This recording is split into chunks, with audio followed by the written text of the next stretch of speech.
Welcome to the Habits of the Few, where we discuss habits, rituals, and mindset tactics that you can use to reach your version of success. And now, here's your host, Mo Nabulsi. Thank you, everybody, for tuning in to another episode of Habits of the Few. Today's episode has got to be one of my absolute favorites. This man has inspired me, motivated me, is now my mentor and coach in the Next 90 experience. Due to some technical issues here, we had the first few minutes cut off, so it's going to dive right into the conversation. Nick and I will be launching a new episode next week, so stay tuned for that. Please sit tight and enjoy the show. And all these things, and so you become like the king of the shitheads, and I thought I was so cool, and I thought I was untouchable, but literally on the inside, I was insecure, I was vain, I was riddled with anxiety and fear, because I didn't know if this shit was going to last, and ultimately it didn't, because as my businesses exploded, I imploded. And then my grandfather passed away, and that was like the first time that reality hit me, and it punched me in the face. And I saw a man who was taking his last breath and was leaving this earth with nothing. I mean, in fact, he might have been leaving with debt. Who knows? He lived to be 91. Wow. Married to my grandmother for 70 years. And around the table, around the bedside of when he was passing, there was 4 generations. I'm one of them. And he grew up an only child, but as he was passing, he had 6 children, 5 of which were still alive. He had 10 grandchildren and umpteen great grandchildren, and they continue on, right? They're continuing to be born, even as we speak. And I was like, shit, this is legacy. If I die right now, I got some cool stuff, I got some cool stories, but there will be 0 trace of me on this earth. And so that's when things sort of snapped into perspective. I'd like to say I just had a complete 180, but it was more like kind of turning the Titanic, and we're just avoiding the iceberg of bad decisions. And so but I started to move. I started to pivot. I was in a completely toxic relationship, and I got out of that. And I reconnected with an estranged girlfriend who eventually became my wife, the mother of my children, and kind of just switched the words of profits and purpose, because my whole purpose in life was to make as much profit as possible. And when I got there, it was shallow and empty, and I didn't like who I saw in the mirror. And then I just transposed those words, and I put my purpose before my profits. And the crazy thing was the profits started to come again. They started to come, actually not as fast, but they became more meaningful. And so, kind of bumped along, trying to figure shit out until I found Warrior. And then that's when everything kind of came into a singular focus for me. And I was like, oh, I get it now. It's all connected. How I feel about myself, and is connected to the money I make. The money I make is connected to the certainty in my marriage. The certainty in my marriage is connected to how I feel about myself and how much money I make. And it was just I was like, I get it now. I didn't have a system for winning prior to that. And then once I found it, man, it was like pouring gas on just a little, an ember of legacy, this little smoldering thing. And I put gas and just you nurtured it. I nurtured it. Yeah. And, over the course of 3 years, 3.5 years, it's multiple businesses now, coaching program, going on 5 years of marriage, 2 beautiful children, and really just now feeling like I'm stepping into what I've been called to do. So would you say that your biggest shift in life was it before Warrior, or was it when you discovered Warrior? So it was the first, there was a couple of shifts, right? The first one was your grandfather, right? First one was my grandfather passing. The second was watching my wife walk down. It raises the hairs on my arms thinking about it. Watching my wife walk down the aisle, I was like, oh shit, this is this is real. This is not just me anymore. Because for so long I was able to like burn my life to the ground and then build it back up and then burn it back down. And, you know, I couldn't do that anymore. And when my wife and I got back together, by the time we got back together, I mean, I had nothing. I had $14 to my name. And, you know, I remember a specific conversation with her where I was down in Guatemala and I was building a call center down there. And I wasn't making any money. And we were burning through, you know, every last bit of savings that we had. And I was expecting a wire to come in from a customer and it didn't hit. And my wife calls me fucking crying, right? She's driving a Range Rover Sport that, you know, we could barely afford. And she's like, I didn't sign up for this. And I'm like, what do you mean? She's like, I didn't sign up for that. You said things were going to be different. You said you were fucking different. And I felt so helpless, and I was like, "Oh shit! Like I can't do this. Like it's not the Nick Long show anymore. You know, it's bigger than that." And so that was kind of like a shift. Her walking down the aisle was a shift. My daughter being born was like a major shift, and then becoming pregnant with not me, but my wife becoming pregnant with our son was like a really big shift. Because I was like, I know how I can. I knew how to like love and raise on a girl. It was just be loving and be strong and you know, be a man. But like bringing a boy into this world, I was like, fuck, I don't know how to be a man. Like, how am I going to teach him how to be a man when I very much feel like a child myself? And I feel like a boy. I still feel like that scared 7-year-old. And so that was a shift, knowing that I was going to have a son. And the crazy part about having a son was my brothers. I have 2 brothers. Out of all my grandpa's 10 grandchildren, we were the only 3 males that could carry on the last name. So if we don't have boys, our last name dies with us. And so my brother had a son. I was like, all right, we got 1 player on the field. And then when we were pregnant with my son, I was like, he is going to carry on that same legacy that I saw from my grandfather. And it's going to like went from my father to me and now to him. And I was like, shit.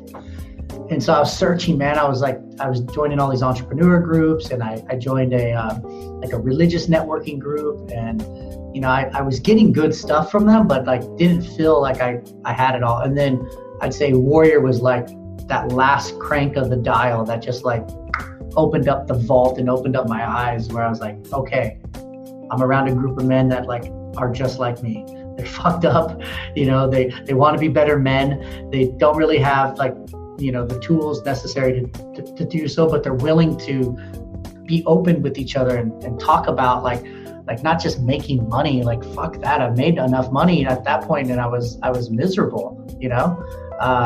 But more about like, hey, how do I be a good father and still manage my business and still stay in shape and still like have some greater purpose for what I do? And that was like the final crank. And then like it cracked wide open for me. And, you know, by the time I got into Warrior, I was probably 30, 40 pounds overweight. And that external weight was just an ounce of reflection of the internal weight that I was carrying, you know, from trying to be a good husband, from trying to be a good father, from trying to be a leader inside my company. And as I started to do the work every day, the physical weight came off of me, and the emotional weight came off of me as well. Dude, like I'm resonating so much with your story right now. It's honestly making me emotional. Yeah. I appreciate the authenticity. Shit. And one of the things I've found is just like being myself has been so freeing, right? Like being able to tell people I don't have it all figured out, being able to tell people like I still think my businesses are going out of business tomorrow, you know, but I get up every day and I just fucking go to work and I train my mind and I train my body and I write shit down and I I have a podcast where I just, spill my guts to the world. And like, the more I own myself, like the less anybody else owns me. And the less anybody else owns me, the more free I truly am, like across all spectrums. I agree 100%. It's incredibly freeing when you're honest with yourself, because you can, people say, like, oh, well, you can lie to everybody else, but if you're lying to yourself, really, you're doing the most damage. And I never really truly believed that, because I felt that I was always honest with people, but I was relaying a message that I had conjured up in my mind that was fallacy. It wasn't truth. It wasn't my truth. Mm-hmm. It wasn't until I realized that shit, like, there's a lot of fucked up shit with me right now, and I need to figure that shit out. I have a lot of people to depend on, that kind of thing. So what'd you take me through, like some of your rituals, some of your habits? What's, like you said, you get up, you write shit down, but what are the consistent things that you do? I know you're in the Warriors Way, so I understand a little bit about the bodybuilding balance of business. Yeah. But what's kind of some of your routines that you go through? So, I mean, basically I practice a thing called the Core 4, which is body, being, balance, business. So basically it's a way to gamify your life, right? So, I mean, as entrepreneurs, alpha males, whatever you want to label us as, we like to know that we can win, right? We want to know that, like, if I'm like, hey, do this, and it's going to translate to $1 million. We're like, well, what if I do it 10 times as hard? Will it be 10 million? And so, the Core 4 is like a daily formula to just win at life, to win the day. So typically my day starts off early. I don't have like an alarm, so to say. My internal alarm kind of goes off between 4:45 and most times closer to like 5:45. So I get up, and then the first thing I do is like wake up the physical body, right? It's like turning over a car that's been kind of sitting there in the barn or sitting in the snow. You got to turn on the engine. Like, this is the vessel, the vehicle that takes us through life. So, and it doesn't have to be crazy. Like, some days, man, I just go for a walk. I just walk, or a hike. I like to hike. I like elevation. So I go, 2-3 miles, and I just get the heart rate going. Typically when I'm doing it, I throw in the earbuds, and I listen to a lot of guys that I like and I aspire not to be, but to emulate. Because I feel if you're aspiring to be anything other than yourself, you're setting yourself up for failure. But if you want to emulate people, that's way different. It means you're taking some of their characters, their habits, their traits, and instilling them in your own way. So I go to YouTube and I type in motivational speech. And it's cool because they got like music and like these compilations. Like, you might get a quote from Rocky, you might get one from Gladiator, then you're getting Les Brown, you're getting Brendan Burchard, you're getting all these different people. It just amps you up. Oh, dude, and I'm just like, woo! I'm like just, pounding on the chest, and I feel good. And so when my dopamine's going and the endorphins are firing, like, I just feel good. And so I hit the body. And basically it's four possible points in a day, like your physical fitness, your overall spirituality, your relationships, and then your actual business making money.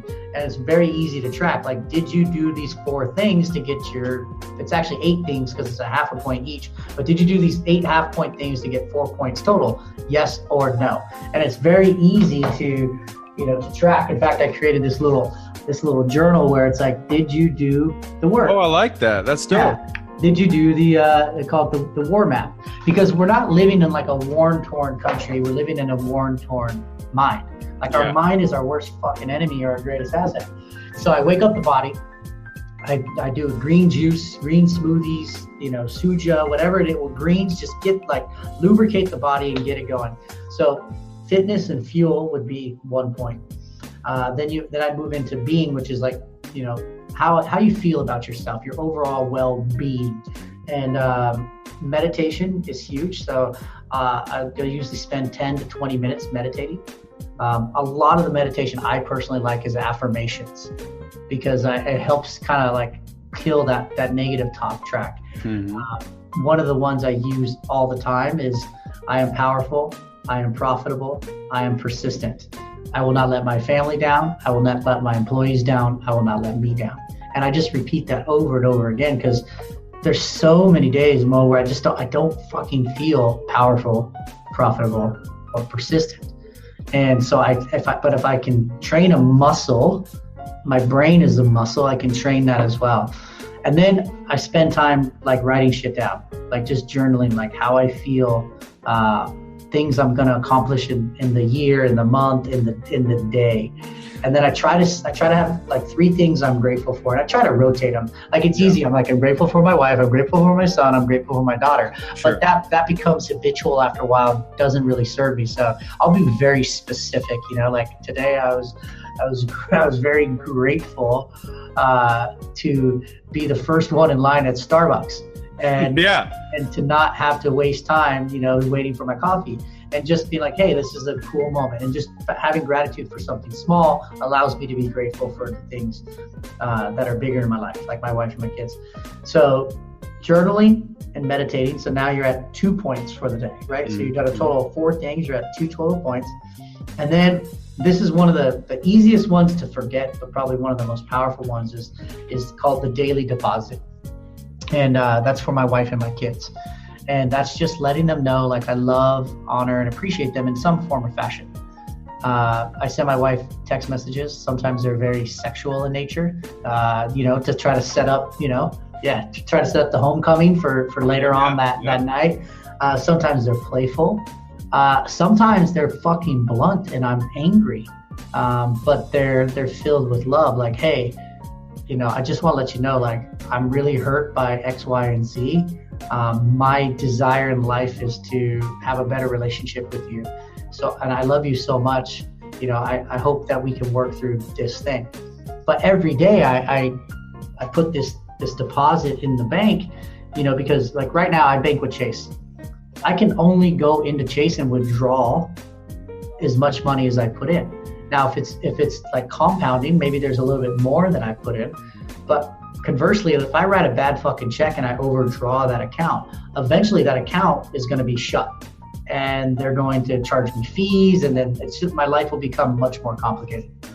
Love is the same way. I can't go to my wife and expect more love than I've put in. I can overdraw that account, and guess what's going to happen?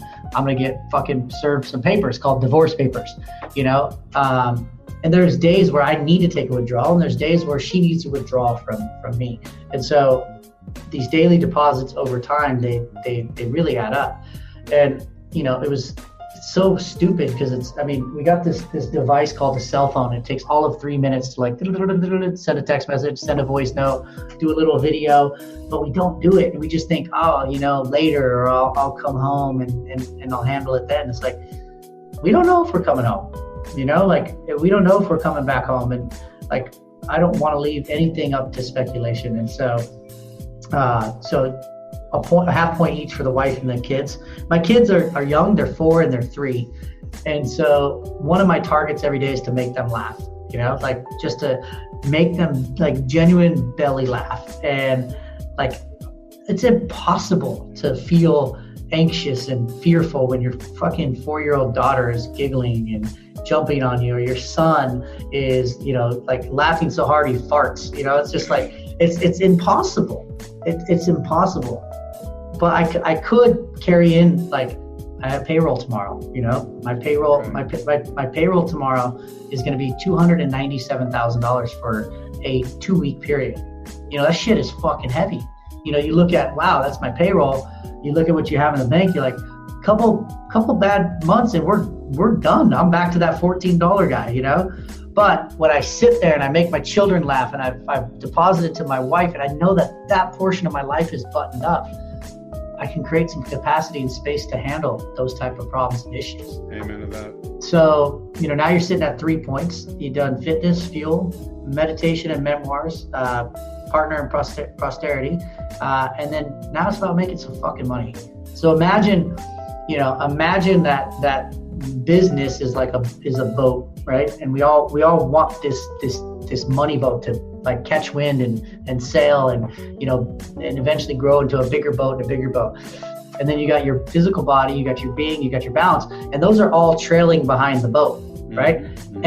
And they can be accelerators, they can be anchors, that hold that boat down. Right. and one of them's got to be a rudder, right? One of them's got to steer the ship. And so now that I've gotten all three of those things firing, I can then go and make some money. I can then go and like focus on what I need to do to move the fucking needle, because money matters. It creates experiences. It creates, you know, moments like taking my children for 4 days to the North Pole experience, and like this shit is expensive, and being able to be there and not worry about like looking at every tab and how much is this going to cost, because the end result is it's priceless, right? I would put any price tag on my children being happy. And so much like your physical body's a muscle, your brain's a muscle, like your business needs to be worked out. So I'm a marketer, right? And so I keep books like this all the time, you know, expert secrets. I have .com secrets. I have persuasion, and I study it, what it is that I want to do. You know, I'm really starting to look at, you know, this public speaking career and coaching. So right now I'm studying guys like Tony Robbins. I'm studying guys like Les Brown and Zig Ziglar and Brian Tracy and the guys who came before me. And then part of being a good student is to actually teach it. So then I'll share it in a podcast. I'll share it with my teammates inside of my company. And like you start to develop these reps. And so you get a half a point for studying, a half a point for actually declaring it and teaching it. So within the first hour, 45 minutes, sometimes 30 minutes of my day, I've weaponized my body, I've weaponized my mind, I've weaponized my marriage and family, and I'm prepped to go to fucking war. I've killed the war here, and I'm ready to go to war. I'm ready to go to war with the economy. I'm ready to go to war with employees. I'm ready to go to war with competitors. I'm ready to go to war with whatever life will throw at me. And it's a hell of a lot better than like dragging my ass out of bed and being like, oh God, you know, where's my coffee? Back on the grind. You know, the rat race. Yeah, I got a case on the Mondays, you know, and so that's it. And then every week, like, how many points did you get? Did you get 22? Did you get 25? Did you get 28? And it's real easy to see in a very linear fashion of like, oh wow, no wonder I had a fucked up week. Like, I only got 18 out of 28 points.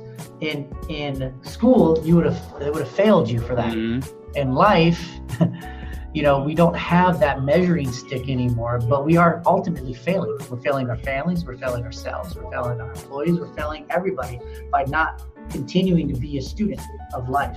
Seems very binary. Just, it is or it isn't. Right. It's like I wanted it to be more complicated.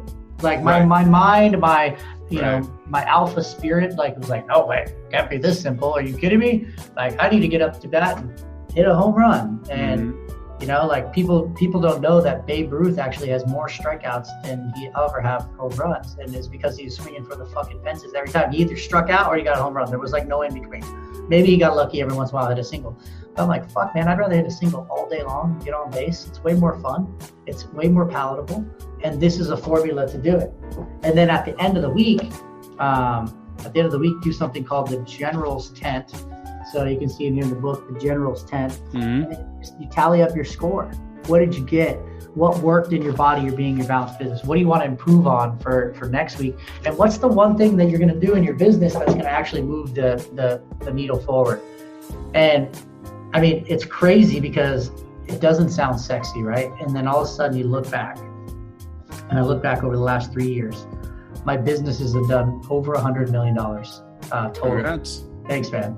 I've been able to keep off that 30 plus pounds for 3 years. Marriage, I celebrate 5 years on New Year's Eve, and you know, my wife. Awesome. Thank you. My wife and I are more connected now than we have ever been. You know, I've launched a successful podcast, a successful coaching program, like it, and it just like, you don't appreciate it because you just have your head down, kind of going through life, and then all of a sudden you look up, you're like, oh fuck, it works, you know? Mm-hmm. I mean, even today, I was over at, I'm in my Next 90 production office, but I have an office, we got, I don't know, 200 employees there. And we were doing this Christmas thing, and it was called like the Toy Grant, or they had a clever name for it. And I was having like an out of body experience, and I was like seeing the sea of people, most of which I don't know anymore, right? I used to know everybody, I used to know their name and their story and their whole thing, but we've just grown so much.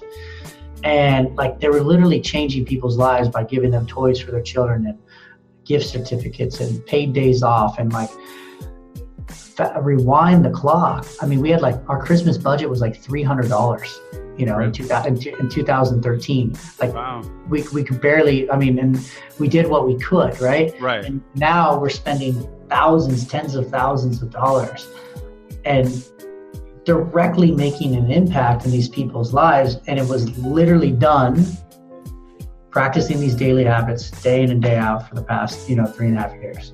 And it's going to come back 10 times. I agree. Which will enable you to keep doing it. 100%. It's like this law of reciprocity, right? The more you kind of push away, the more ultimately comes back to you. Right. Yeah, it's powerful. This has been one of my favorite podcasts. Likewise. Oh, man. Good times. Well, okay. So let me ask you this. From a business standpoint, I understand the full spectrum, body, being, balance, and business very, very much because I actually do it. I love that journal, by the way. I use the app. Yeah. But something about, so like I have like these journals everywhere. I have just where I write stuff. And then this is like my 25th 5-minute journal. It's a gratitude journal that I use. Yeah, I have that too. I don't know where that is. This is a great book too. Yes. Yeah, man. But so I'm like you. I'm always journaling or writing stuff down. Something about pen and paper that does something for me in like my mind, something triggers versus typing something on your phone and look, I don't know what it is. I'm sure they say it's actually like, it's been proven scientifically that like this, like the physical act of writing it actually like kind of like, if you can imagine, like you have a little pen inside your head it's almost mirroring the pen that's going down to the paper. Interesting. And it really goes back to like, beyond biblical days and hieroglyphics and all this kind of stuff. It's the way we've been, evolutionary evolved is we've always written down. And so, typing with your thumbs and into a digital component, it's just not natural. So like I have access to the software as well, but I love this because this is so easy. It's so easy to look back and see and write notes and draw pictures and, all that kind of stuff. The simplicity of it. I know.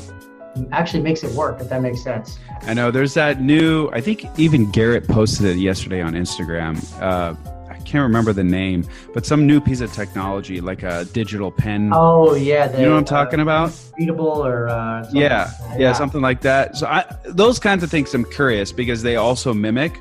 That would probably be more powerful than typing, but I still think just old school pen and paper is the very best. Like, yeah. I watched a special about George Bush Sr. and he was a prolific writer, and he would write.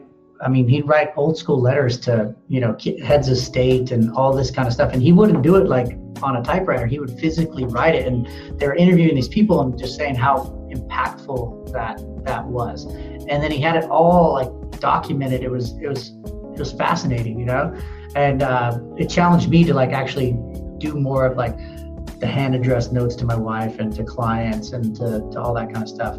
Yeah, who writes letters anymore? I mean, my shit looks like it looks like Egyptian hieroglyphics because it's so bad. But I know. Hey, at least you're trying. You're doing something different. Exactly, man. What would be to kind of conclude the podcast? What would be advice for somebody that's just getting started? Because most of the people that are listening, that my audience, they're either entrepreneurs or they're entrepreneurs. Got it. And they're wanting to. So what would be some advice that you can give someone that's just starting out? Like, the warrior's way aside, from your perspective, what can they do to get started? Like, what would be like tip number 1, 2, and 3 that can help them set up some form of routine in order to achieve that the progressive success versus that I need to strike a home run every single time? Yeah, I would say 1 is just decide. Like, decide and declare. Like, decide what it is that you stand for. Decide what it is that you want in your life. Get fucking radically clear of what it is that you want. Like, I'm talking specific as it gets, dollar amounts, like all that kind of stuff. Decide what that looks like, and then declare it. Like, start talking about it. Like, start telling everybody, like, oh yeah, I work at a pizza place right now, man, but wait, you should see, I'm going to run a $40 million a year company, you know, and it's going to look like this, this, and this. I think once you decide and you put it out there, the universe has a way of kind of magically opening up. You know, I tell everybody right now, they're like, what are you doing? I'm like, I'm building one of the biggest technology companies in the country. They're like, dude, you sell fucking leads. I'm like, I know, but wait till you see where we're going with this, you know? And it just kind of puts me into that framework of like, this is where I'm going. This is where I am, but this is where I'm going. And I think sometimes people just get so overwhelmed with where they're at that they let it prevent them from where they want to go. And if they just decide, like, this is temporary, like this is a stopping point in my journey along the way, that is where I'm going.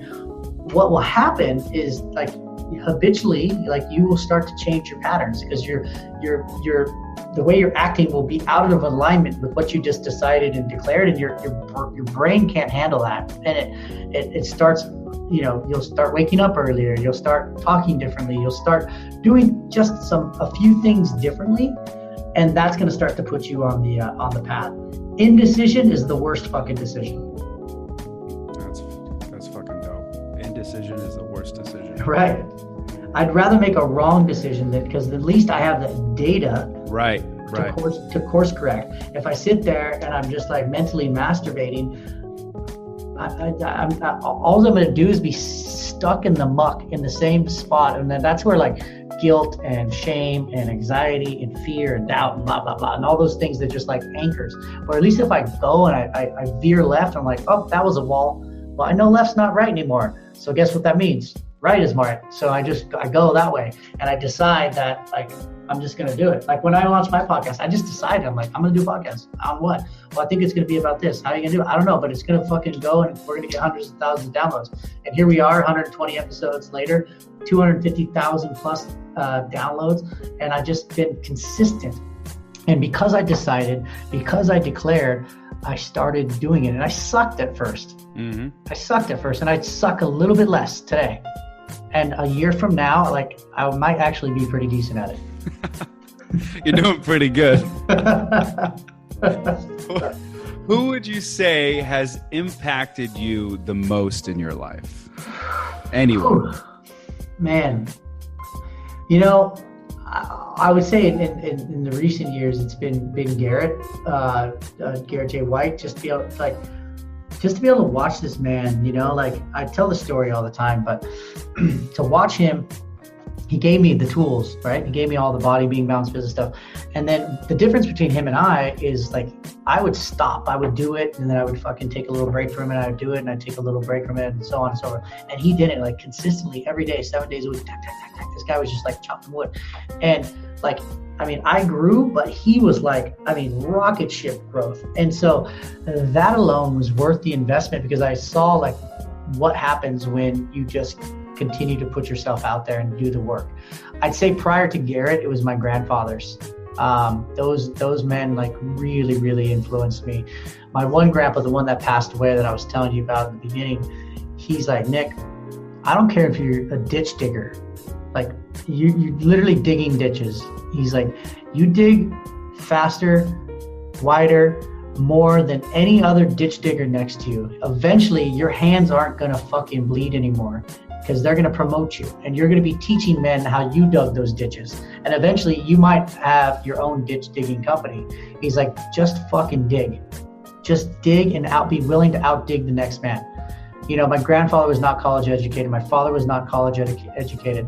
But they all did very well in life with this sort of ditch digging mentality. So I think when I got that and I married it up to, like, how to put everything into a singular focus, it was like rocket fuel. That's awesome. Yeah. You know, Garrett J. White is one of those guys that really brings out my inner bitch and just makes me look myself in the mirror and be like, God, you need to just stop acting like a bitch. Well, and it's true, but that's the whole beauty of it, right? Right. Is this mirror reflection concept of where, like, you see another man, you're like, that's fucking possible. You know, that's possible. Like, and for me, you know, it was pretty powerful at WarriorCon 3 to be able to speak in front of 1,200 fucking men. It was like, shit. And that was a defining moment for me of like, I've done the work, and now what is possible? Like, who could I become in another 3 years from now? And, you know, watching him just like every day, this guy is religious. I'd be lying to you if I told you I hit a 28 out of 28 all the time. Like, I don't, you know, like I miss something, and some days I don't do shit. But he's fucking religious. And then, you know, now, like, he went from, you know, like leasing a house in a very small office to buying this beautiful $10 million house, Lamborghini, Bentley SUV, G-Wagon, AMG 65, whatever the fuck it is.